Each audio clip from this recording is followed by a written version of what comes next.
Hey guys and gals, welcome to Liberty Wakanda, aka Electric Liberty Land, episode number 210. Before we get into the show, I want to tell you about a little program called the Matthew Spazzini program. Matthew's a fan of our show. He reached out to me expressing his love and affection, as more of you should do, honestly. But I want to tell you a little bit about his podcast, which I'm checking out. I'm digging it, mostly because Matthew focuses on more of the financial side of things. You know, he gets into his own personal journey to financial freedom. Meanwhile, he also touches on current economics, economic principles, how they're going to play out in your daily life, and of course, achieving that financial independence and freedom that we all are striving for. And as we get into 2021, that may be something that we need way more than we think, because at any time, government might stop sending those checks. You might get laid off. God knows what's going on in my business, in my wife's business, or anything else. So check out the Matthew Spazzini program, available anywhere your podcasts are heard. And of course, you can follow Matt on Twitter, Parler, and Locals at Matthew Spositi, Spositi. All right, let's get into the show. Welcome to Electric Liberty Land, here on the Lions of Liberty podcast, your weekly shot of culture, comedy, and liberty with your host, Brian McWilliams. Welcome, everybody, to a very special episode of Electric Liberty Land, a curse-free episode, if you can believe it. I don't know if I believe it. We'll see how it goes with the episode, but I am striving to make this cursing free, mainly because, as promised, this will be an episode where I actually use my expertise in communications. As many of you know, I'm a communications professional and have been for almost 2 decades now here in lovely Los Angeles.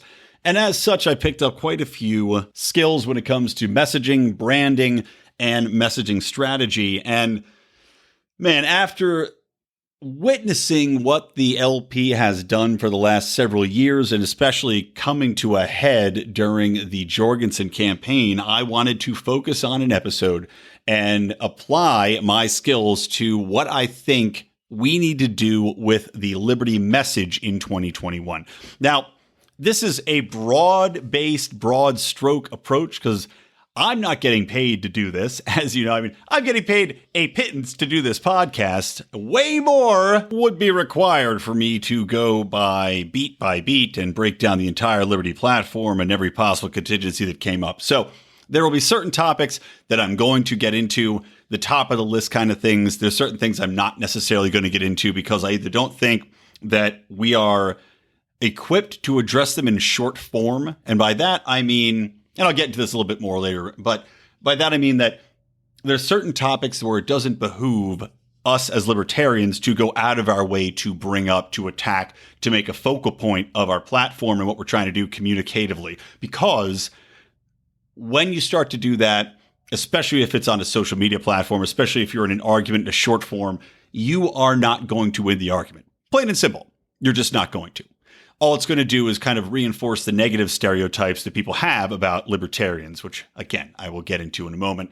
Because I've broken this down into a couple different categories. One, start off with the challenge, what we view as problems with the libertarians and Libertarian Party, the overall conception that people have for libertarians and the brand. Then get into the solution and breaking down do's and don'ts for messaging, what I call making liberty likable, and taking another view of how the Libertarian Party and how libertarians are choosing to spend their money when they support liberty-related items. Primarily, the last section focuses really on money being spent by the party. So people that donate to local or predominantly the national party, where's that money going to? What's it being spent on? Because I have some ideas on that. I think it'll be far more effective than what is currently being done. So, and then I got some key takeaways. I'm going to see how long this takes. You know, if I'm sitting down at a board meeting, giving a presentation like this, again, it would be a little bit more nuanced, but I put a good 4 hours into thinking about this, putting it down on paper so I can deliver it to you guys. And as such, I am hoping that you will take it in, weigh it. I'd be curious to see what the feedback on this is. If you would, you can find me on social media at Brian McWilliams or, of course, at Lions of Liberty. You can join the Lions of Liberty forum where I will be posting this, and I'll also post it around in a couple other places. I'll probably share it to We Are Libertarians. I'll probably share it to the Mises Caucus pages. Try to get a wide spectrum of opinion on my concept for what we need to do. And I know there will be some opposition. I know for a fact there will to certain aspects of it from both sides of the liberty spectrum. And I ask that you guys, if you do agree, or even if you just agree with most of it, share the show. Please, please, please share the show. Like I said, I am not going to be cursing. And that specific reason I'm not going to curse, going off brand for me, is because I want this to be able to be listened to by anybody. I don't want to scare away the straights. I want to make sure that anybody can listen to this all the way through, that they can get the message I'm trying to convey, and that it can be shared anywhere without fear of somebody saying, hey, that joke about X, Y, and Z in the elevator with the X, Y, and Z was inappropriate, and my children are scarred forever. So, without further ado, let's get into what I have dubbed the Liberty Messaging Strategy Manifesto 2021, a new approach. Now, like I said, I'm going to start off with the challenges that I feel we have as libertarians and the Libertarian Party has. Now, I'll list these pretty quickly.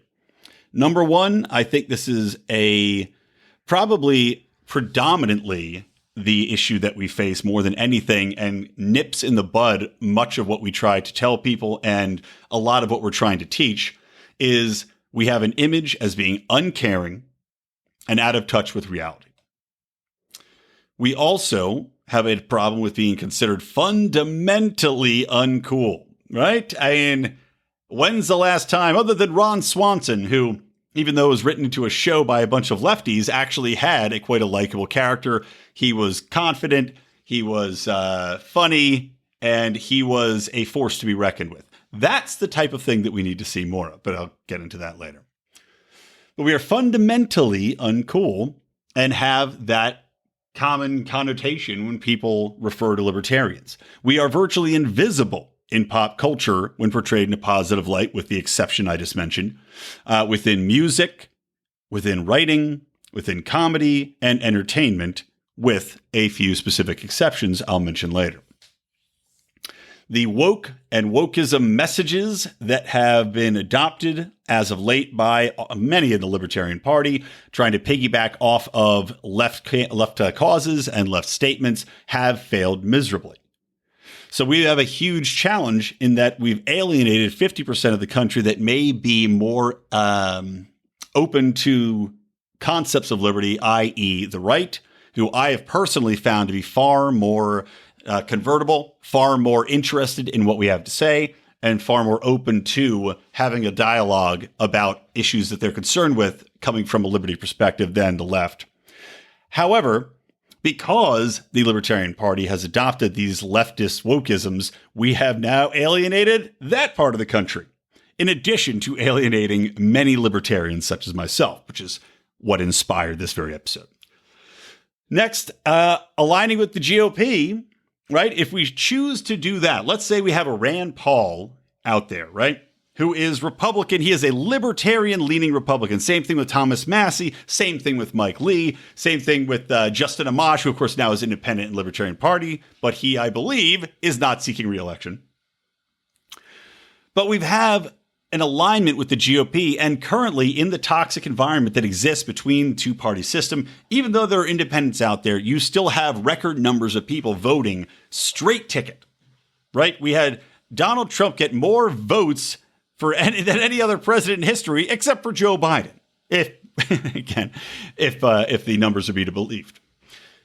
So if you alienate 50% of the country by virtue of simply labeling yourself a Republican, even though there can be arguments made to say, especially on, let's say, a local level, that you need to align one way or the other, predominantly you would go with the GOP side of things, and that's the only way you can get elected, so is presumed. Well, fine. But as far as a national branding, as far as an overall messaging standpoint, aligning with the GOP basically assures that people are going to look at you, they are going to associate you with Republicans and discount you immediately. We all know how many times you've had a conversation with a never Trumper or a Trump derangement syndrome inflicted person who is immediately, upon you disagreeing with Joe Biden or a platform that the left has put forward, or let's say Kamala Harris, noted police officer Kamala Harris, has immediately said, oh, well, you probably just support Trump. You're a Trumper. And then they stop listening to you. They basically ignore anything else that comes out of your mouth. This is the problem when we have with aligning with GOP causes. So what we need to do is get back to basics when it comes to messaging and stop trying to piggyback. The next thing, we have to note that Donald Trump gained 2 times the minority support than any other Republican candidate in history. He doubles his support among black males, Hispanic males, black women, Hispanic women. Meanwhile, we can see the Libertarian Party and libertarians as a whole, with a few exceptions, are predominantly white, predominantly male, predominantly straight. That is a challenge. We have to find out how to reach those people. And the other challenge is that we are viewed as irrelevant. Now, when you look at Jo Jorgensen and her last campaign run, when you look at the media coverage that came her way, virtually zero, zilch, nada, she was an utter non-factor. The votes that she got, I know, people will say, oh, she got 1%, but there was record voter turnout. So that's really like the same amount Gary Johnson got. That's fine, but really it's probably less. And there's a lot of attrition. People went towards Donald Trump over Gary Johnson. People that used to be Ron Paul supporters went for Donald Trump this time around or went for Bernie Sanders because they are looking for strong, aggressive leadership. Doesn't always have to be saying everything that they agree with, but they need somebody with a very specific, very consistent point of view based upon, well, again, Donald Trump. I can't even give Donald Trump the credit of being consistent. He was very strong-willed and confident in the way that he approached things and how he said things. And as I'll mention a little bit later on, people gravitate towards that. 70% of the GOP voters said they want politicians to be like Donald Trump. Yes, that is the reality we live in. But we are viewed, when you say libertarian, as irrelevant. We are viewed as nothing more than party breakers or, if being blamed for Donald Trump losing votes to Joe Biden and XYZ because libertarians voted for Jo Jorgensen, who would have voted all this nonsense. But now is the perfect time to change that. So, what is the solution to that? Well, I would say it's to change the way libertarianism is viewed via fundamental alterations in strategy and messaging from the ground up. Now, this is a wholesale rethinking of how we enact liberty. Libertarianism must be inspirational, effective, indoctrinated, and infuse a religious type of deliverance message.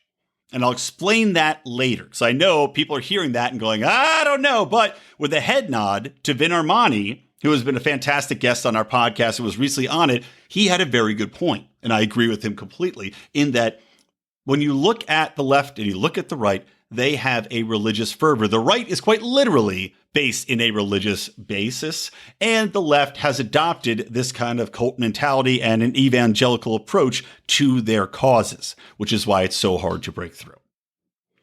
So let's get through and talk about some messaging do's and don'ts for 2021. So these are the issues that I think can be boons for a recruitment or trouble spots, i.e. bake the cake, the Civil Rights Act, that do not help us to be brought up or to try to dive in on those discussions. Even to try to defend them is almost an exercise in futility and can hurt us more than help us. Because until there's a broader understanding of what libertarianism is and what it means, fundamentally, we cannot have these arguments. You need to have somebody have a basic understanding of what we do, what we stand for, and where we're coming from before you can get into these types of conversations, or else it will simply be gotcha moment after gotcha moment, even if they aren't gotchas. It will just be them saying, you're uncaring, you're racist, you're bigoted, whatever the catchphrases might be that they use to diffuse any arguments that don't completely coincide with their worldviews. They will bring those up and use them on you, which is why there are certain points that have to be avoided. Now, this is classic messaging strategy and classic public relations strategy when somebody's taking on an interview, when they're going on television, where they're going to do virtually anything where it's a Q&A or there could be some kind of pushback. You want to avoid your soft spots. So here's some of the things that I have mapped out or I'm thinking that we need to avoid. So again, and actually let me go back a quick, but in the short term, right? In the short term, I'm talking about these can be avoided because people need to be brought into the thinking. And of course, in the short term, looking back in the last 3 years, the Libertarian Party was a classic case study in trying to have it all and getting nothing when it came to their messaging because of these pitfalls and because people can see through and see a blatant piggybacking off of a concept in order to try to win people over when really, fundamentally, they know that this is not going to align with their sensibilities or is not a winning argument in a short format. So, messaging from the Libertarian Party embraced woke narratives that had no hope of landing. I can give you examples. The praise of Kamala Harris saying, oh, finally, good to see a female VP in there. This was a classic mistake because, simply put, even if you're saying, okay, well, we're taking the woke leftism and saying, go women. That's a libertarian thing. That's just not, the left doesn't own that. Okay, fine. But at the same time, you need to realize who your enemy is and what's going on. By saying, go Kamala, you're the best, instead of simply straight out attacking her, which came subsequently, by the way, well after the initial tweet of, hey, go Kamala, girl power. Now we have another VP that's a female in the race. Whoop-ah. The subsequent attack was lost. All people saw was the initial hooray for Kamala Harris. Now, the intent of this was to show that the Libertarian Party has a female candidate and that we welcome another female into the race. Now, this is a mistake because anybody that would be impressed by that message is already voting for Kamala Harris. Now, the Libertarian Party has some differentiating features that I'm going to get into a little bit later, but you can see why this specific kind of wokeist thinking, this specific type of approach is bound to fail. The same thing when you talk about Spike Cohen, he would often talk about the trans issue and going out there on a dubious claim that trans women were being murdered at some outstandingly insane rate. This breaks down quite easily under scrutiny, but at the same time, by going out and making the trans issue somehow tying it in and making it a liberty flashpoint doesn't make fundamental sense. Because number one, it's not something that we've been on the forefront, fighting for. It's been a recently adopted trend. Now, the Libertarian Party has been on the forefront of LGBT rights forever, something we should own. But by saying, oh, well, we need to focus on every campaign stop on trans women being murdered, again, you're not going to lure anybody from the left to your thinking with that statement because they already have a home on the left, on the far left, more or less, that has adopted that has already been out there fighting and canceling people over it. All you risk is people rolling their eyes that might otherwise listening to you and immediately discount what you're saying because you have now lumped yourself in with the far left movement. Does not make sense. Same thing we talk about Black Lives Matter support. There were several tweets coming out of the LP talking about that. We had Joe Jorgensen, praising Black Lives Matter at one point. We also had her defending companies firing people over social media tweets, etc. These types of things, while you can see, at least with the private companies firing people, you can see why that would at least align with libertarian sensibilities and way of thinking. But it does not make sense in the moment to attack that. It doesn't make sense to bring it up because it is a failing issue, and if anything, should be avoided. The tweet about immigration, the whole post about mask wearing and trying to guilt people into wearing masks by saying it's a good thing, etc., etc., etc. These are lame in the mainstream social media moves that alienate half of the population plus current Libertarian Party members while swaying no one. Meanwhile, the Libertarian Party got away from core messages that will resonate and are unique to libertarianism. They need to be touted all the time because libertarian has ownership of things that the left and the right have ceded over the years. And we can talk about these things in their purest forms unabashedly and loudly, and must do that. Now, those are, and I'm, again, in these are things I'm saying we need to hit on, right? And I've intentionally left some things out for the specific reason I mentioned earlier, because they are, in 2021, in this next year, they would be losing causes. And I'll touch on that in a minute. So here's the things that have to be touted all the time. Unapologetic, unqualified opposition to government mandates and government control over personal liberty and economy. The Libertarian Party has not been vocal enough. Now, many of you out there have been. I've seen your tweets. I've seen your message. I've seen your posts. Good. We need to be more vocal all the time in opposition to COVID lockdowns, in the infringements on personal liberty, and the government control of the economy. We have ample proof that government-controlled economies do not function properly. They simply cannot work. And we have ample time now when you have people out of work, people whose lives have been destroyed, looking for a new home, looking for somebody to champion them and fight for their rights. How about this? Total opposition to the military-industrial complex and never-ending war. The Libertarian Party can make the absolute claiming king of the mountain ownership of this issue. Donald Trump clearly ran on ending never-ending wars, on bringing troops home, on non-intervention and non-dictator, dictator flipping, regime change. Yet, what did he end up doing? He didn't end up starting wars, but he certainly continued them. He certainly dropped a lot of bombs. He certainly helped out to keeping the status quo in place. The left has completely abandoned their anti-war positioning, except for notably Tulsi Gabbard, who I suspect will actually come to the Libertarian Party. I know, but maybe I'm crazy, but I would not be surprised to see it.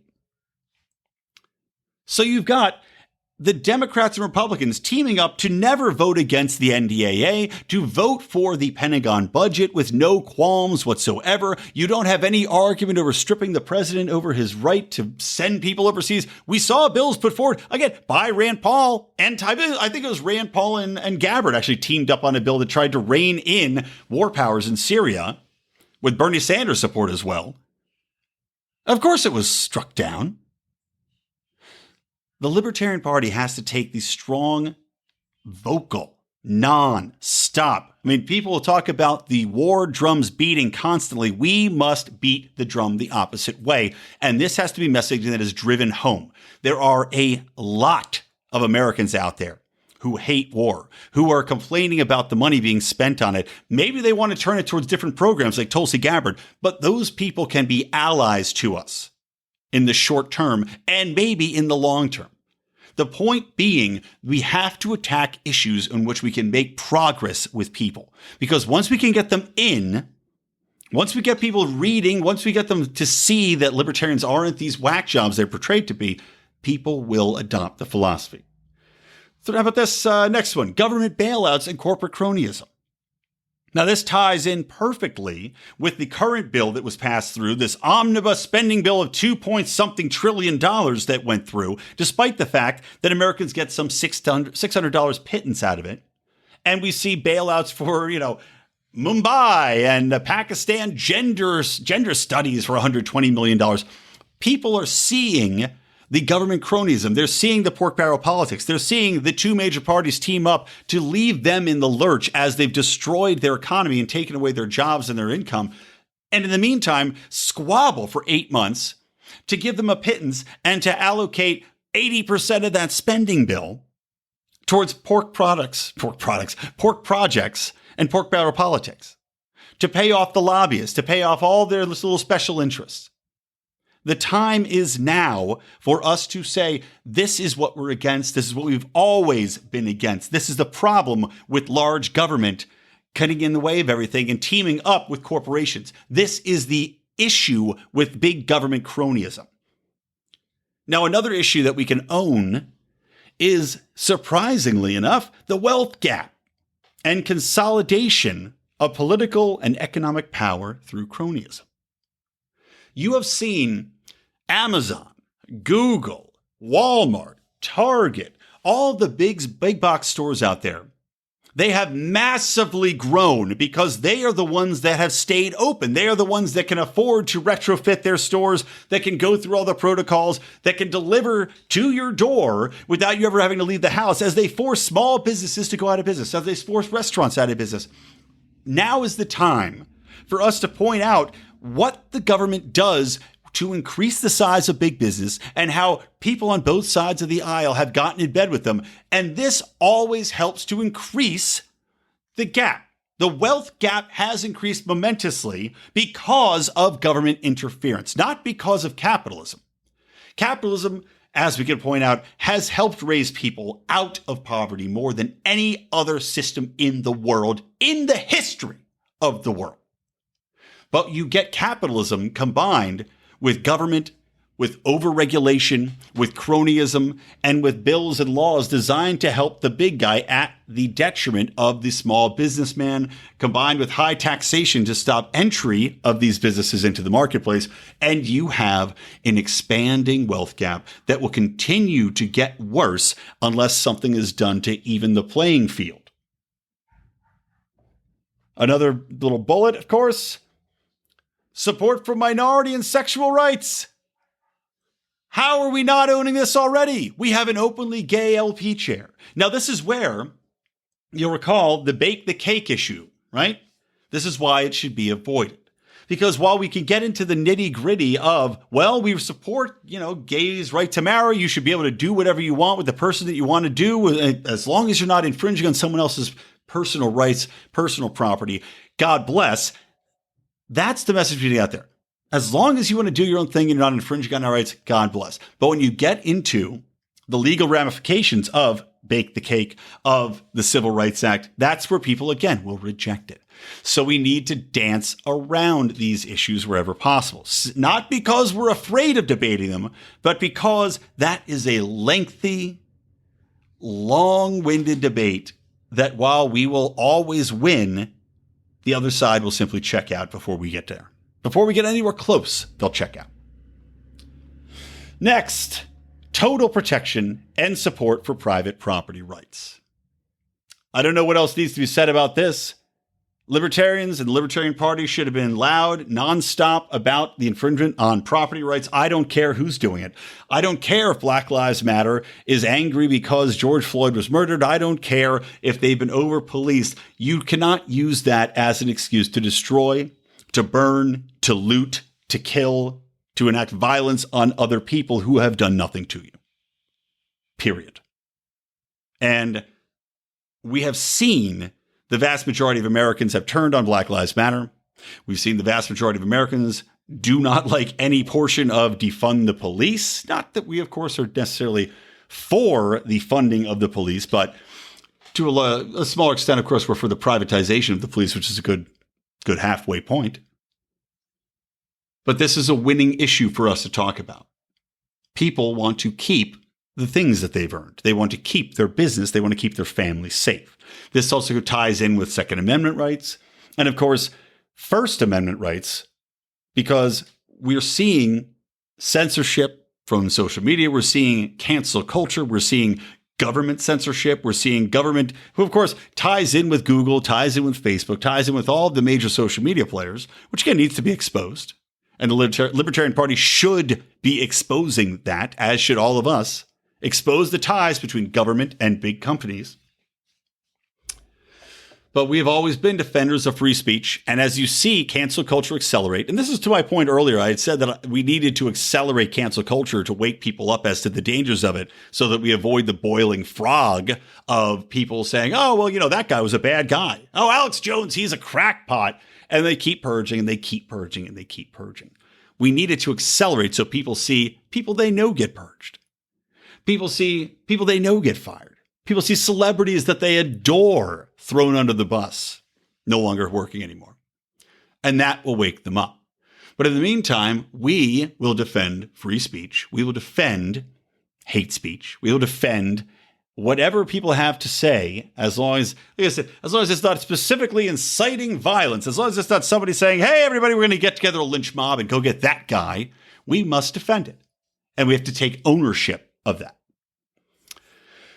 Ending the drug war, obvious, unabashedly, loudly, nonstop, pointing to studies, pointing to figures, pointing to Portugal, pointing to the places in which we have seen the documented progress of the drug war and talking about its effects, tying it in to the evils of the day. Obvious.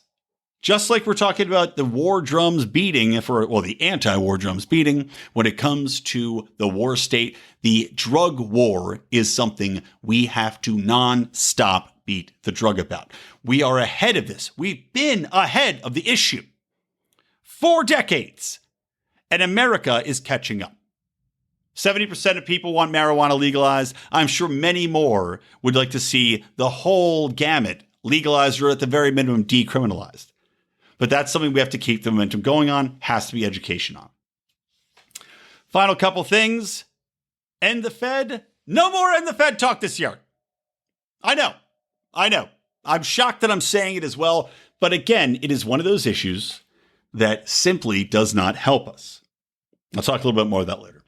Healthcare, competition, and transparency. We need to talk about healthcare because it is a predominant issue in today's culture. However, people will bring up the fact that libertarians just think that the free market solves everything. And healthcare simply can't be handled that way because of catastrophic this and that, and insurance companies won't take you this and that. We need to tell people that we have always wanted transparency, that we believe in the free market because the free market did take care of everybody back when it was free, that there were different healthcare models before the government and cronyism got in, wormed their way in and forced people into boxes for insurance, stopped across state line competition, got rid of the guilds. They allowed the oh my God, I'm blanking on the name. The American Medical Association to basically have a monopoly on licensing, which forced small practitioners and alternate agencies out of the business, including those which were practices that that catered to unions or neighborhood groups. So again, we have to tell people there is a better way. And what's happened with the recent legislation that passed, making sure that you can see healthcare pricing at the forefront of this to enable competitiveness, we have to jump on that. It's something that is a difficult argument, and I weighed whether or not we should use it, but I think that it has to be addressed because it is so paramount, especially right now with COVID. And the last thing we need to really accentuate that nobody talks about, guys, the Libertarian Party is a young party. 1960s. This is a party in its infancy. We are growing. And this is something where people might say, well, I don't know about that. Do we want to make sure people know it's so young? Yes, we do. Because the irrelevancy that people attribute to the Libertarian Party can be written off by simply saying, look, we've only been around since the 60s. We're fighting against two of the major parties in America. You try to get a political movement going with so little headway. If you don't have a massive government behind you pushing it and propagandizing the population, good luck. But at the same time, that also gives us, a plausible deniability if things don't work. And that is a key that I'm going to get into as well, is that we simply don't know if a lot of what we are talking about will work out purely in the real world yet. Now, we've got a lot of examples. We've got Austrian economics. We've got the free market. We've got capitalism to point to. We've got free trade to point to. We've got a lot of very strong basics to go through. But trust me when I tell you that a very powerful message and one of the key takeaways from this will be that it's a different way of doing things that really has not been tried in at least the past 100 years in America. Now, end the Fed, taxation is death, and blind support of corporations' ability to operate despite malfeasance, while useful and pertinent to our thinking, are instant killers in 2021. That's what I was saying before. Now, these are things that are very useful to us. They are great. They are powerful. Ron Paul was able to have success with End the Fed and the messaging there. I was at his rallies where it was chanted and cheered. But he didn't get there by yelling "End the Fed" at people.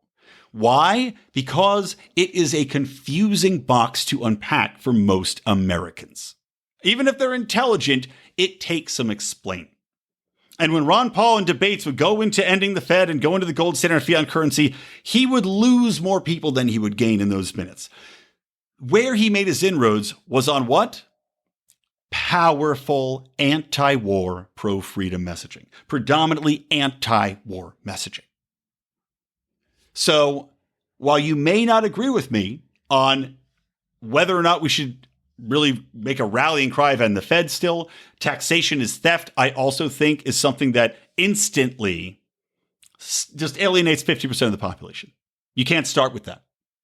You can work it into conversation later. You can discuss with people different ways in which the government is misusing your tax dollars, which is why we at Lions of Liberty created the Taxation is Death, t-shirts and mugs, because we feel that is a far better way to express what we are thinking than taxation is theft, because people can argue to the end of their breath. We've seen it happen between leftists and libertarians nonstop in debates. They tend to lose those debates, but at the same time, they don't realize they've lost them because they will not acknowledge that point. But you cannot disavow or not disavow. You cannot simply sweep away taxation being death when you look at the death and destruction that the United States has wrought and other countries across the world have wrought with your tax dollars. Additional one more thing about end the Fed. In 2021, coming out of 2020, the government has destroyed people's businesses. We all know that. But at the same time, talking about ending the Fed, talking about inflation and bailouts at this point in time, when it comes to money printing, is going to just land like a wet turd. Because people are looking for the government to send them money. They don't care. They don't care right now about the inflationary costs of that. They don't care that their children are going to be in trillions of dollars of debt. We care about that. The average person we're trying to reach does not behoove us in the near term to really let this be a prominent message, because the debt's been going up for decades and decades and decades. We have the national debt clock. You just don't really hear people give a damn about it. Okay. And the corporate greed and malfeasance thing as well. It's something where in the COVID era and the cancel culture era, it's hard to defend corporations and say they should be able to do what they want to do nonstop or unabashedly without any sort of repercussion or government oversight. We can get into that.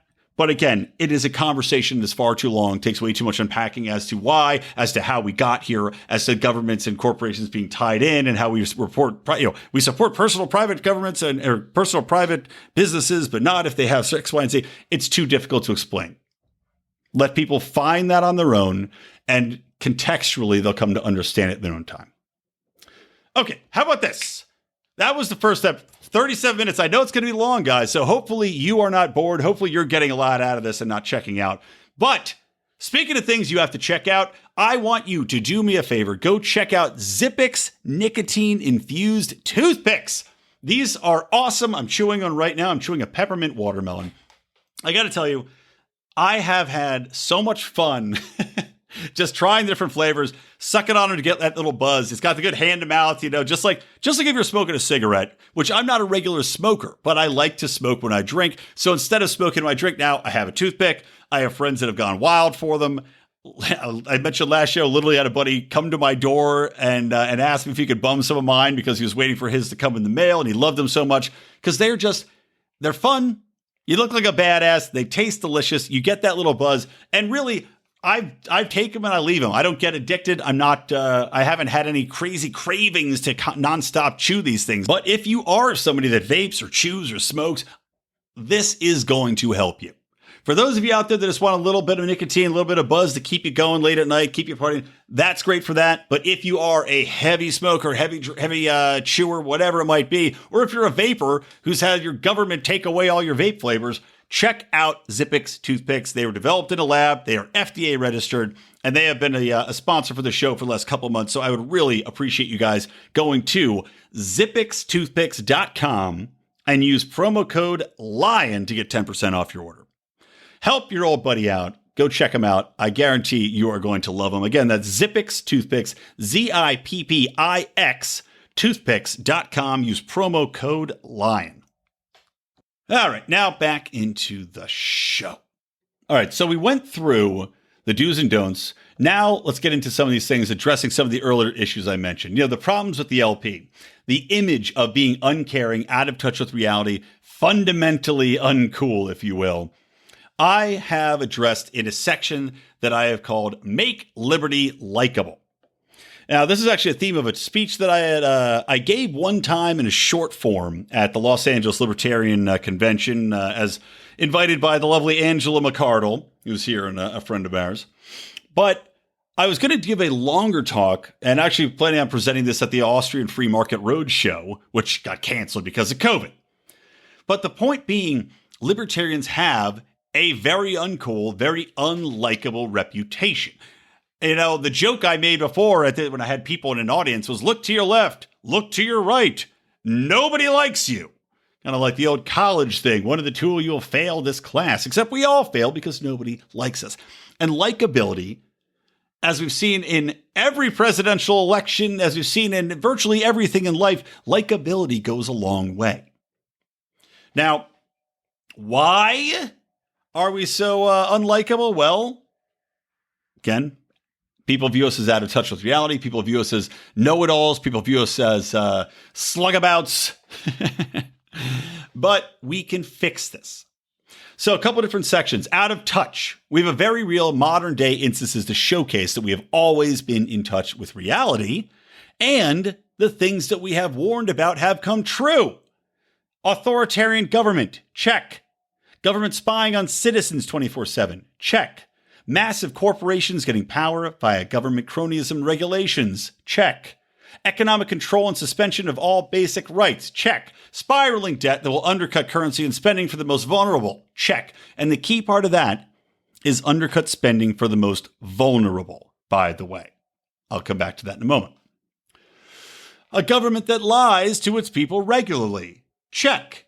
Again, pointing out just how often Trump lies by the current media invites us to tempt them with the facts of how often the government lies all the time, and the press secretary is virtually just lie master in chief. A never-ending war state. Check. We have to remind people gently but constantly and powerfully that we have been right. Not arrogantly, mind you. There's a difference there. The libertarian know-it-all is an obnoxious stereotype that happens to be true. When we argue with people, when we talk to people, we cannot talk down to them. We can't be condescending. We can't be dismissive. We have to talk to people on an interpersonal level. We have to relate to them with things they can understand and not just throw factoids, not throw Misesian philosophy, not throw Rothbard quotes at them, because it is unbelievably ineffective. We have to tell them we're right gently, not shaming them, but simply stating the truth and giving examples. Now, the concept of libertarians being uncaring is also one that damages us unbelievably when it comes to talking to the common person. We have people nonstop saying, well, libertarians, I just this when I had, blanking on his name. I had an author on my show who did a book, basically a philosophy on the left and the right and getting into politics in the current era. But we had a discussion, and in the book it said, well, libertarians, they're just happy to see people die, and this is a stereotype that has been propagated and pushed through by everyone on the left and the right forever, since we've been founded, since this party came into existence, since the concepts existed before the party came into existence. Libertarians and our philosophy is very easily manipulated to make it look as though we're willing to cast people aside on the altar of capitalism and the free market and personal greed. Could not be further from the truth.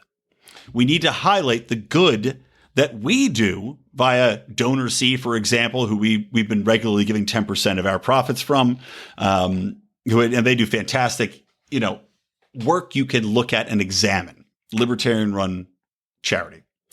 But we need to highlight the work that we do that's good, and also the way in which we view human interaction and how that is targeted. Our philosophies are targeted at helping people, not just helping ourselves, but helping the broader humanity. Now, how can we talk about this? Well, number one, as I mentioned earlier, capitalism's impact on poor populations and the virtual elimination of extreme poverty in the world. Since capitalism and free trade have rolled out, we have seen, well, or a version of free trade, but predominantly capitalism has rolled out, there is less than 10% of extreme poverty in the world. There used to be, as recently as something like 20 or 25 years ago, 50+% extreme poverty. We've seen countries like China, we've seen all the countries in Africa, all the countries in the Middle East rise out of that extreme poverty with very few exceptions. That is our philosophy. Capitalism, allowing people to trade goods and services, allow them to financially benefit from their work and their labor. 2, how much government regulation and tax burdens hurt poor people and minorities trying to get into business. Now, we can see examples of that. You can see some examples of government regulations as introduced by, well, Ron Paul had an idea and Rand Paul introduced it, but these tax-free zones or tax-friendly zones where they are in economically distressed populations. Again, these are pretty much minority communities wherein they are given a much lower threshold that they need to surpass and much lower tax burdens to start a business. We are the party of entrepreneurship. We are the party of business. And that doesn't mean that we're the party of big business like the Republicans and the Democrats are. We are the party of getting people into their own shops, creating, right? That is what we are about as libertarians. We are about enabling people to create. And everybody can see the writing on the wall. Government regulation, tax burdens hurt poor, hurt entrepreneurs, hurt small businesses. The next thing how about the drug war? Libertarian Party and libertarians own the drug war issue, which has destroyed families of color, predominantly Black and Hispanic, but of course all colors. White people are wrapped up in this too. The meth heads out in the sticks. But we have fought this from the very beginning. There is virtually no other example of a constant in American life that is bigger than the drug war, that has destroyed families, incarcerated individuals, and infringed on personal liberty. Own it. Our opposition to the drug war isn't because we want to do drugs. It is because we see the unbelievable human toll that it has taken by virtue of our tax dollars. Not only is taxation death, from over-policing, from people that have died in the drug war, from people that have overdosed because of the prohibition put on this. So there's no quality control nor public view of what they are buying or the purity of that. The prison industrial complex, which of course runs based upon the policing and over-policing of communities to keep the prisons full on these minor infringements that, for the most part, are nonviolent. So we can talk about how we care more than anybody on either side about people in the issue that affects the most people, and especially people of color. So for all the woke messaging out there, we are the ones that have been correct on the issue that impacts the most people of color in America. Not only that, but some of the petty things that people get on us for: opposition to parking tickets, opposition to seatbelt laws and helmet laws, all these other things.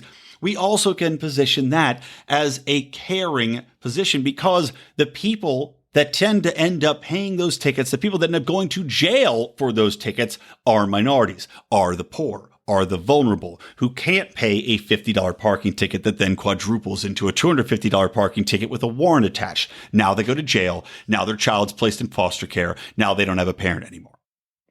These are caring positions. Another one that we have to talk about: getting into education spending, getting into spending on poverty. These sound like uncaring positions. To say that we need to cut back on education spending, that we need to defund public police or public teachers unions, that we need to defund and emphasize vouchers and school choice. But these are also positions based upon caring. And the key to this, as usual, is targeting minority groups, because that's all anybody talks about, the underprivileged minority groups. Now, there are vast amounts of white children that are in the same situation. But when we're talking about messaging in 2021, pointing out, as Thomas Sowell does so fantastically and has his new book, Charter Schools and Their Enemies, talking about this exact thing. When it comes to education, when it comes to school choice, Black families, Hispanic families, etc., are the ones that benefit the most from this. So we need to talk about how education spending is really, it's something like top 10 or 12 in the entire world as far as what we spend per student. And on top of that, we have quadrupled spending on poverty over the past 2 decades, and it has achieved a positive net result of 0. The poverty rate stayed the exact same in America. So it's time to look at different ways of operating. It's not that we're callous. It's not that we don't care. It's that it's insane to simply do the exact same thing, to throw more money at something that has 0 net benefit, instead of looking at different ways in which we can handle these issues to give people more opportunity to succeed. All right, and the final thing to wrap up this little section is that we care, and we have seen the demonstrated, the repeated and unchanging failure of virtually every system run by government in today's America. And we simply, like I said, want to try a different way. And that is a key point to what I'm saying to you guys today. We need to emphasize, I've had the most success by saying, look, we don't want to tear down America. We don't want to start from scratch. We don't want an anarchy society. Not yet, anyway. But as far as we're concerned with messaging in the near term, we simply want to try a different way. We don't want to completely upset the apple cart. We don't want to leave anybody in the lurch. We're not going to kick people out on the streets right away, but we need to try a different approach. Would you be open to that? And if you're not open to that, can you give me any reason why? Because I can give you 50 examples of failures that have been doubled down on, quadrupled down on, sextupled down on, that have consistently provided no benefit to the intended population except to further deepen their feet in the muck and keep them in that quagmire. All right, next topic. Fundamentally uncool. This is going to be a long episode, by the way, guys, but I'm just going to power through it. I'm going to try to go faster. Fundamentally uncool. This is a little bit of a harder nut to crack, but we're seeing a new generation of libertarians come in that have social media chops. They aren't the sea mutants of old, and they have some personal communication skills. Us, for example. Yes, we at the Lions of Liberty. Handsome, personal, and beloved, but also effective communicators. We've got people like Eric July, we've got Dave Smith, we've got Dan Smots, who did a great job, even though it was with Joe Jorgensen campaign, but because some fantastic spots also for Berman. Ways of communicating that are engaging, that are visually stimulating, that are potent and punchy. We've got Joe Rogan, who's libertarian-ish out there. You got Michael Malice out there with his abundant Twitter trolling that's been highly effective. Intelligent way of communicating. We've got the newly outspoken, the Vince Vaughns, the Kurt Russells, Rob Schneider coming out. Now, when we embrace the messaging of caring or of trying a new, well-vetted way of thinking, we can go a long way because we're getting rid of those connotations that were negative before that immediately peg people as, well, that guy's a callous jerk. He's just in his basement reading all day. He doesn't care about anybody. He's just, he's embedded in his books.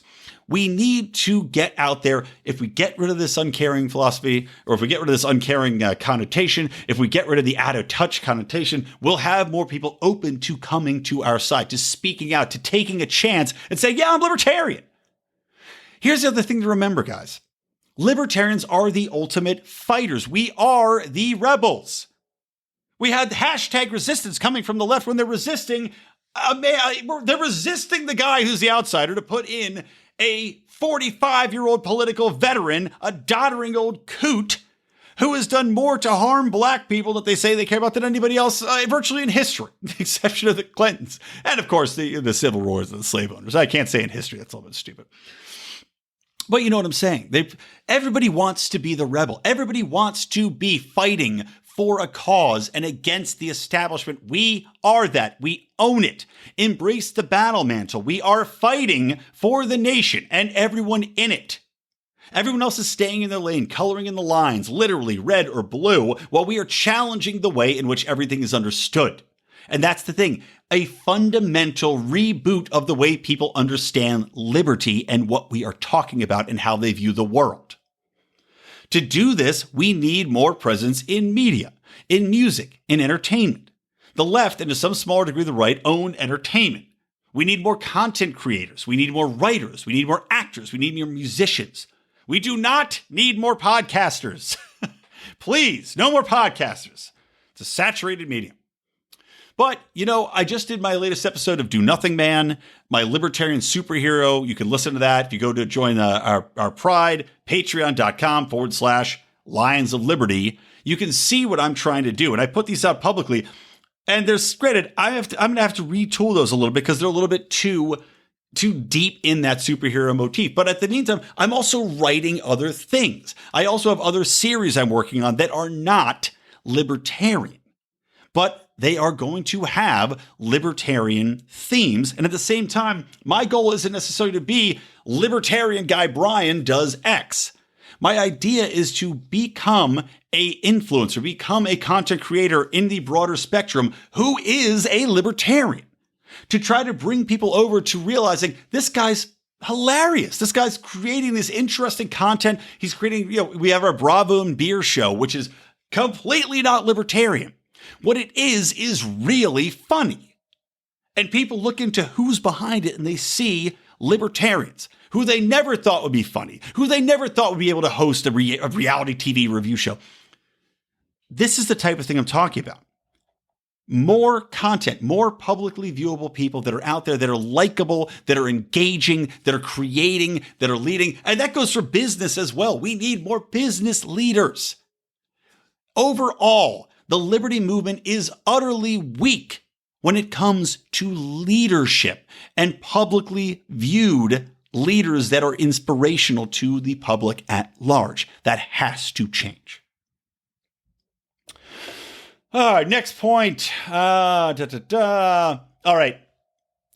We need to take big swings, right? This is overall, we have to go bigger. John Odermatt said this recently, and he nailed it. The LP has been kowtowing too long to the two big indoctrinated parties and the people that have been brainwashed by them, with weak piggybacking messaging. Counterpoint messaging is messaging, but it's not as effective because you're still responding to something. You are still not the leader. We need to lead. We need to own issues. We need to be highly aggressive. We need to be principled and unapologetic in how we communicate those principles. When we're right on an issue, we have to take these big swings with 0 F's given. When we're right on it, attack it with no mercy. End all the wars now. End them now. I don't care if the places that we leave there's gonna be a gap and there's a power vacuum. Look, I don't care. Get out. We've been there too long. We shouldn't have been there in the first place. Sorry, we're gone. What happens there now. We're not going to do it again. Lesson learned. End the drug war. We can look to Portugal. We can see the damage it's done here. End it now. Ruined a generation of black families, period. How about Obama and Trump should be prosecuted for war crimes for what they did in Yemen? Why are we not in the forefront stating what they've done, stating the deaths, stating what's happened to children there at the behest of the American government with the express permission of the American government funded by your tax dollars? Take big swings. The left has been doing this for years. This is why they're able to convert people. This is why they have a wild wing of rabid young people that are willing to go along with whatever nonsense they're putting out there about tearing down all the buildings and the climate Green Deal. We have to get people converted. We have to say, this is our principles. These are the things we believe in, and we do not give a damn if you don't agree with them. This has to be done. This is the way. End all individual taxation. But then you can have the conversation. you can come back from that. Doesn't necessarily, now, like I was saying earlier, we don't necessarily say these things have to happen right now, but this is what we believe. This is the end goal. And in the interim, let's try a different approach. Let's work on something where we both can win, but try a different approach. All right, next, I want to talk a little bit about indoctrination, because this is something that, well, we libertarians view this as a negative, right? But we only view it as a negative. And this is something really important, by the way. This is actually the concept of this is what spurred this whole show. So hopefully people make it to this point. Maybe I should have started with this, but you got to lay the groundwork, people. But we view indoctrination as a negative because to us it is. And that's because we see others being indoctrinated through the schools, through universities, through churches, etc. And it pisses us off because we aren't doing it on any level that makes an impact. Leftists own academia and the media. Righties own religion. Now, libertarians can make inroads in some of these, but there exists an opportunity that both the left and the right have seized via education and charity. Now, this is where I look at the Libertarian Party, and I mentioned this at the top of the show. But I look at the money they take in, which is not that much. And I look at the ways it could be spent smarter and far more effectively. And that comes in education and charity. Instead of spending money on local races that probably still don't have much chance of winning, that money should be ported into regional education initiatives in classically unlibertarian, i.e., probably going to be minorities for the most part, communities, but could be white, could be whatever, wherever there's opportunity to reach people that need help, that need education, that need a financial backing, that need or a financial background, an understanding of taxes, an understanding of business, and an understanding of looking at the world through a different lens. We have an opportunity there, right? While these local races are winnable, as I said, most of them are lost and the money is completely wasted, providing no benefit because a local ad campaign, all right, well, maybe some people see it, but if they see your ad on TV and they still think you're some libertarian loser, has it benefited? No. It's just money thrown down the toilet. Meanwhile, as mentioned earlier, Donald Trump turned 2 times the minorities around than any other GOP candidate from both sexes this cycle. The LP is white, straight, and male predominantly. If we have education initiatives, nonprofits that will go in, focus primarily on Austrian economics, business guidance, business strategy, tax guidance, and entrepreneurialism, we can give people a concrete basis, especially those undereducated populations, a concrete basis for people to find tangible leadership, assistance, and an understanding of libertarian principles. During classes you could have people go in, you could have, again, seminars on tax law, seminars on just basic business principles on starting a business, running a business, how to handle and market it, branding initiatives, etc. And this is something, honestly, the Lions of Liberty, we've been debating doing something like this on our own. So we'll see how it comes with time, but that's something we're working on. But you could have lessons in libertarian philosophy as well. Don't have to force them down people's throats, but if you're giving people real help to get a business going, to get their finances in order, they're going to be open to the other things that you want to teach them. I mean, look, we've got examples of this. We've got Christianity going and building, building churches with their missionary groups. God, it took me a minute to think of that. It really was driving me nuts. But he had missionaries going over. They build the churches. They teach them how to farm and all that stuff that they might not know how to do. They'd bring them some tradable goods, and then they would convert them. Habitat for Humanity for the left. How about that? You're going out there, you're building someone's house, some minority family, and now, they're converted. They want to be leftists. You've helped them out. The same concept applies. We can win with people of all ages here too, because people that want to start a business, people that need help financially, people that just need basic lessons in leadership and how to get ahead and how to keep their life organized, those are things that people coming out of college, that are in high school, that are 45 and looking for a new start. All of those things are of interest. And if you're providing tangible resources for those people, and you maybe even back it with micro loans to these people, they are going to view libertarians as a resource for help, of knowledge, and of interest, saying, no one else has come in here and really done this for us. I've had these people read all wrong all along. But not only that, because when you have success in this region, right? Let's say you have some success stories. Let's say you help somebody out that starts a business. They are going to tell everyone they know how they started that business. Libertarians came in, helped me, taught me how to do it, helped me get it up, helped me file my papers, helped me avoid the taxes, helped me get my business up and running, taught me how to do branding, helped me with advertising. Now I got a business. Everybody has to go talk to these people. And you also have people that are enticed to double down as leaders in that community. Now they're business leaders. Now maybe they take it a step farther. Now they're getting involved in the party. Now they, because you have helped them in that community, now they want to teach other people. So you can continue this trend and grow it from there, wherein now we're doing nothing. Now we're supporting local races for, mostly white people out in the middle of nowhere in local races and getting nothing out of it. Instead, here, you're starting a movement. We're pushing back against the ownership of education, the ownership of taxation or whatever it might be for the GOP, this angle of being pro-business. Libertarians need to own creative entrepreneurship. We need to own getting in, telling people how they can better their lives. And by virtue of that, they will accept libertarian philosophy. We can start a movement from the ground up by this tactic. Not only that, once you have people that have success stories, we now have media stories that can be covered by local media.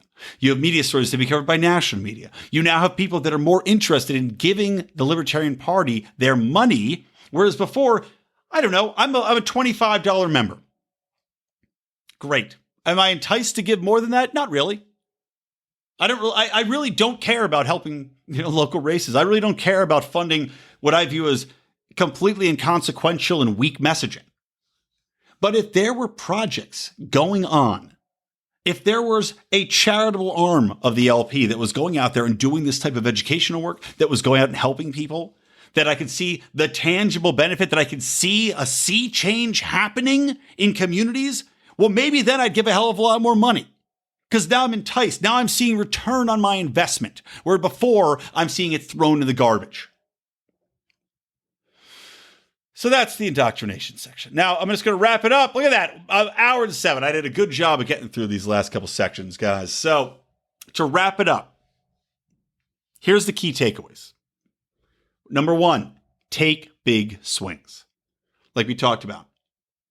Aim for the fences with the messaging. Loudly, proudly, unapologetically, and principled. No wishy-washy piggybacking, no trying to appease the Black Lives Matter crew with weak, please come look at us too. No, it doesn't do any good. Take big swings, keep to the principles of libertarian philosophy. 2, expose truth over narrative. Now, this is both in personal LP messaging and in the media government. Own what we have been in front of. Own the positioning, own the drug war, own the war state, own business, own entrepreneurship. Point out the truth in what we have done, what we believe, and where media and government are getting it wrong, and how they have screwed the American population. Improve the likability and caring matrix. I went on about that long enough. You get it. Merge into the mainstream. No more lying in your libertarian pools, scum ponds at the bottom of the lake. You and the you and the rotten log.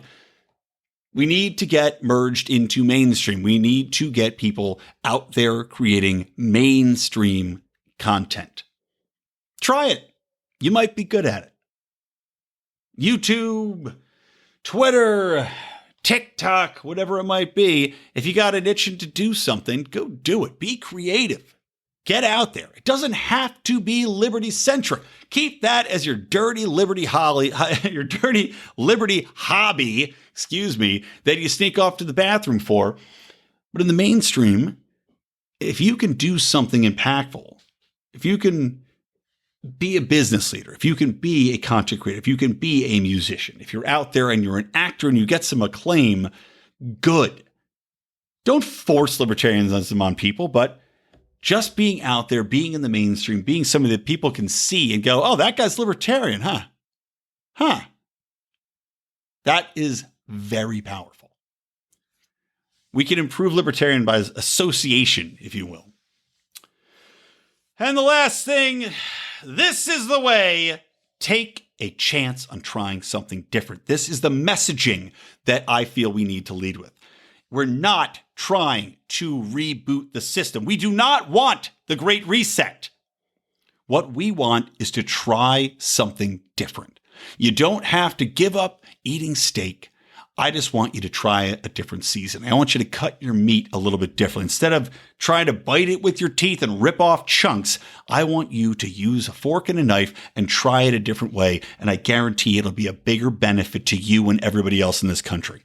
And at this point, you have nothing to lose. Try it a different way. We care. We're trying to help people. And we have the same goals in mind, which is raising up humanity. We have to try something different because what we have tried has not worked. And again, to reemphasize this as well, my friends, trying this something new, trying this something intangible but comprehensible is inspiration. We have to achieve a type of religious concept that we have an end goal in mind. That end goal is prosperity. It is peace, it is freedom, and it is everyone being fed, everyone being housed, but it will not happen by virtue of government interaction, regulation, and control. It will happen by virtue of human beings free trading, being able to prosper, being able to trade, being able to live their lives in the most freest possible sense while respecting each other. And we are only going to get there by virtue of our own initiatives. Not by government handout, not by government mandate. We can have the heaven here on earth. We can get it back, but we're not going to get there unless we start doing things differently. All right, there you go, guys. Like I said, it's an overview, but them's my thoughts. Those are what I think could be, those are the things I think need to be accentuated. Those are the things I think need to be changed. These are the initiatives that I think need to be undertaken that will aid us both in creating a groundswell movement and in aiding us in public perception of the libertarian brand. There you have it. If you like it, please share it, as mentioned. Please come back at me if you have thoughts. At Brian McWilliams, as always. And we'll see what 2020 brings, everybody. I'm feeling a little bit more positive about it. I think that we've got some good people that are trying to do good things within the movement right now. And I'm hearing a lot of rumblings of things in the works, which are very exciting. So yours truly here will also be fighting the fight. So from me, Brian McWilliams, from the Lions of Liberty, including Mark with his show on Mondays, flagship Lions of Liberty program, and John Odermatt with I don't know what to call this show. Well, you'll just have to wait and see. Some exciting news coming out from that front as well. But anyway, from the Lions of Liberty, from Electric Liberty Land, always stay plugged in to liberty.